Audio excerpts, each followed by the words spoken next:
This is BBC News. I'm Ben Brown, live at the Supreme Court in central London, which has delivered a devastating defeat for the government, ruling that the Prime Minister's decision to suspend or prorogue Parliament was unlawful and void.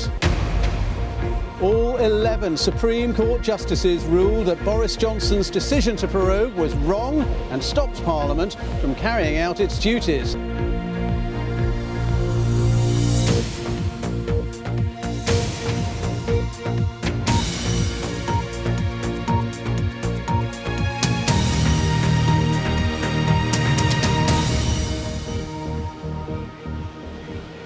Hello, welcome from the Supreme Court in central London, the highest court in the UK. It has ruled that the Prime Minister's decision to suspend or prorogue Parliament for 5 weeks in the run-up to the Brexit deadline was unlawful and void. Well, that decision was unanimous. All 11 Supreme Court justices agreed. And it is a crushing defeat for both the government and the Prime Minister Boris Johnson. All 11 judges concluding that the government's course of action was designed to frustrate MPs and Lords from carrying out their constitutional duties. Who's currently in New York for a United Nations meeting has said that he, quote, strongly disagrees with what the 11 justices have ruled today. But he also said the government will respect that ruling. Our correspondent Richard Lister has our first report on the day's proceedings and the reaction outside the Supreme Court. Parliament must always be able to exercise its authority over government. In the words of Lord Bingham, senior law lord, quote, the conduct of government by a Prime Minister and Cabinet, collectively responsible and accountable to Parliament, lies at the heart of Westminster democracy. This is not a standard or normal prorogation.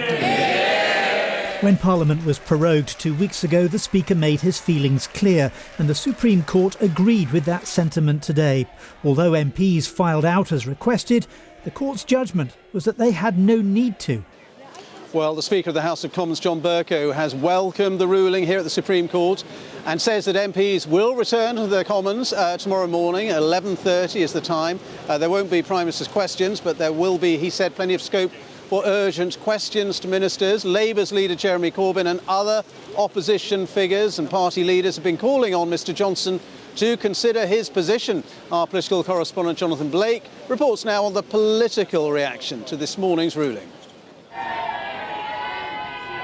Joy, surprise, maybe disbelief at the Supreme Court's ruling, which was as clear as it could have been. A unanimous decision that the Prime Minister had acted unlawfully. The highest court in the United Kingdom has unanimously found that his advice to prorogue this Parliament, his advice given to Her Majesty the Queen, was unlawful. His position is untenable and he should have the guts for once to do the decent thing and resign.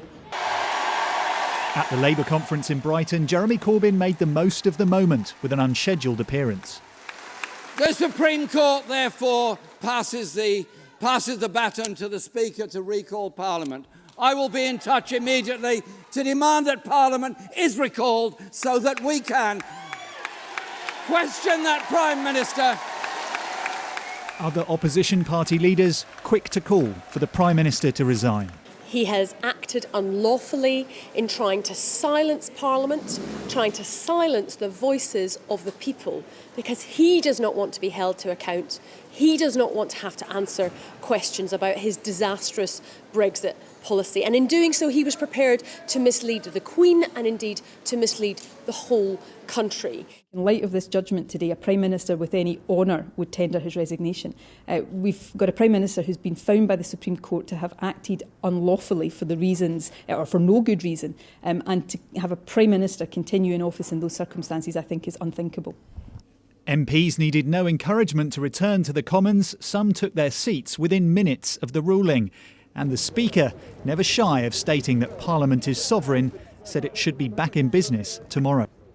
In the light of that explicit judgment, I have instructed the House authorities to prepare not for the recall, the prorogation was unlawful and is void, to prepare for the resumption of the business of the House of Commons. At a stroke, the Supreme Court's decision has stopped the government in its tracks and left the Prime Minister, first frustrated by Parliament, now constrained by the courts. Jonathan Blake, BBC News, Westminster. Well, let's discuss this historic, momentous judgment at the Supreme Court with our legal correspondent Clive Coleman and also Professor Jeff King from University College London, who's also advisor to the Lords Constitutional Committee. Clive, we've heard reaction from Boris Johnson. He doesn't agree with the judgment, but he'll abide by the law. What can the government do now? Nothing. Basically, I mean, they can't appeal this ruling. There's no EU law, so they can't go to the European Court of Justice. There's no human rights law. They can't go to the European Court of Human Rights. Basically, what this ruling today means is that they're going to have to go back to Parliament to face the music, face the scrutiny of their Brexit plans, and it's a pretty humiliating day.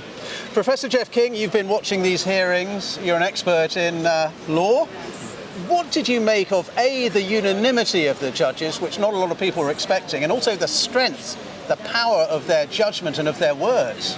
Well, the unanimity is quite unusual, and it's generally used when it's decided on the court that it's very important to send a clear message that this is what the law requires. This isn't a matter of it being a close case or a matter of political disagreement. The fact that it was so clear was also incredibly important, because sometimes when there's drafting by committee, you end up watering the judgment down, focusing on some common denominator position. That wasn't the case here at all. It was clear, unequivocal, and extremely harsh for the government. And Clive, it was stunning. I mean, jaws were dropping when they heard that judgment. Somebody called it an earthquake, a legal earthquake. Yeah. Well, look, let me just read again, because it's perhaps the most devastating paragraph in the entire judgment. I mean, this is, you know, if there's anything more withering that's been written by a judge in recent years, I'd like to read it.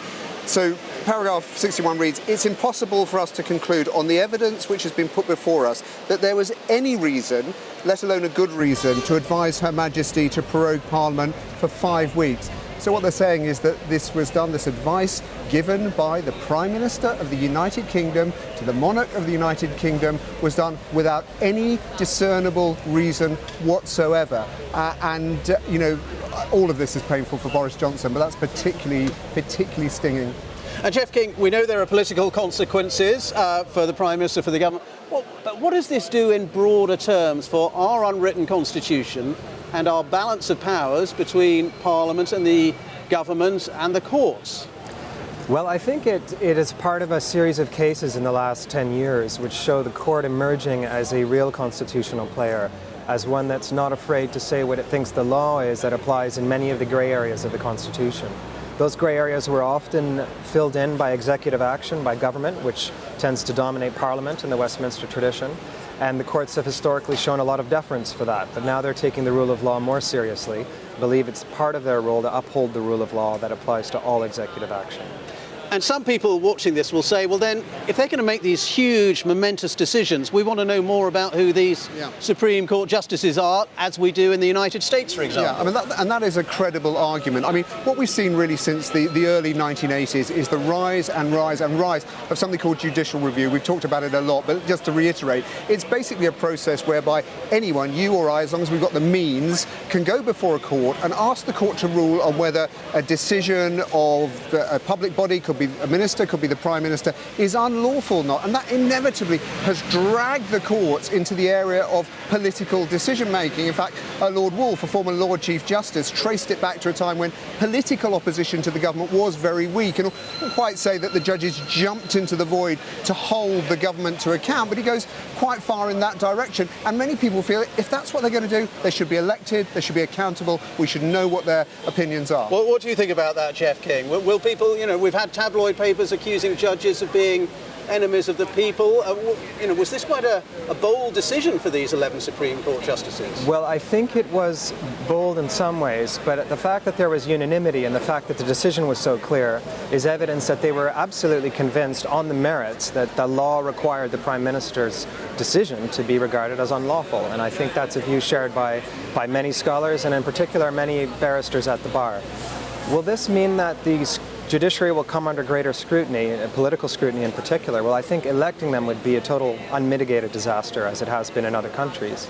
There is some pressure to start having sort of confirmation-style hearings in Parliament. I think that will be resisted, and the creation of the Judicial Appointments Commission was a step in giving more accountability over this process to preserve the rule of law rather than to further politicise it. Great to talk to you both. Professor Jeff King, our own Clive Coleman, thank you very much indeed.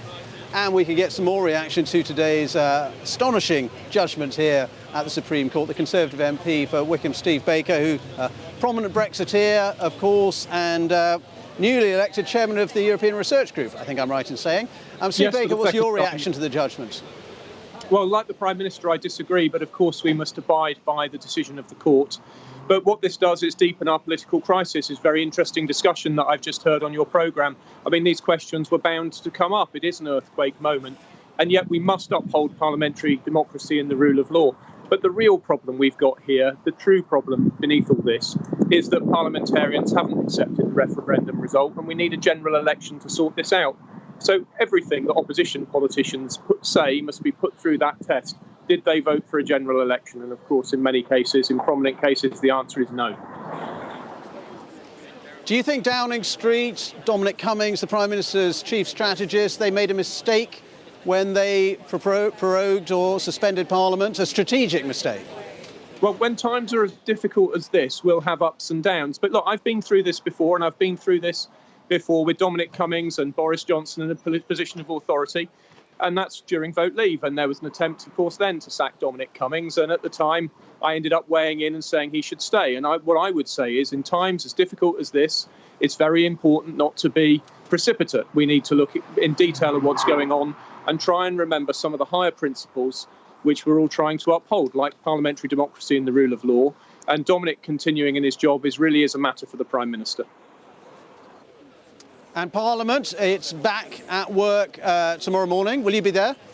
Yes, of course, but I'm at work today. In fact, I'll be seeing my constituents at past, and I've had to cancel meetings with constituents tomorrow in order to be in Parliament. And I expect a majority of my parliamentary colleagues are also at work. So I'm afraid it's one of those things that gets under MP's skin, the suggestion we're only working if we're in the House of Commons. We work in a great many places, including with our voters in our constituents. But of course, I'll be there. Yeah. Lady Hale, President of the Supreme Court, she said in her judgment, and she repeated what she said before, that their judgment here was nothing to do with Brexit, how or when exactly the UK leaves the European Union. But do you think this judgment today will have any effect, really, on the Brexit process? Well, I listened very carefully to what Lady Hale said, and I've read the summary, and I'll go through and read the full judgment. But it's very clear to me that this has profound political consequences, and you can hear that in the jubilation of the opposition politicians. Look, they don't want to leave the European Union. They don't want to stand, in some cases, by the manifestos on which they stood for election. And this is a rotten parliament. It needs to be brought to an end. And I very much hope that Boris Johnson tables another motion for an early general election so we can challenge all those politicians who say they want to remove him from office, challenge them to say, vote then for a general election. We spoke to Gina Miller a little bit earlier on, the businesswoman, and she was saying this wasn't about Brexit, this was about protecting parliamentary sovereignty. Do you accept that? Well, what is parliamentary sovereignty? Parliament is sovereign in the making of laws, but it doesn't govern alone. The executive has its rights, some of which are in the Crown prerogative, and of course the courts are there to ensure that we have the rule of law, and not the rule by the way of judges under our authority, but the rule of law, in other words, to make sure that the laws are applied. But Parliament is not sovereign alone. I'm all for parliamentary sovereignty, but it must be properly understood as Parliament upholding the law, or making the law, I beg your pardon, Parliament making the law.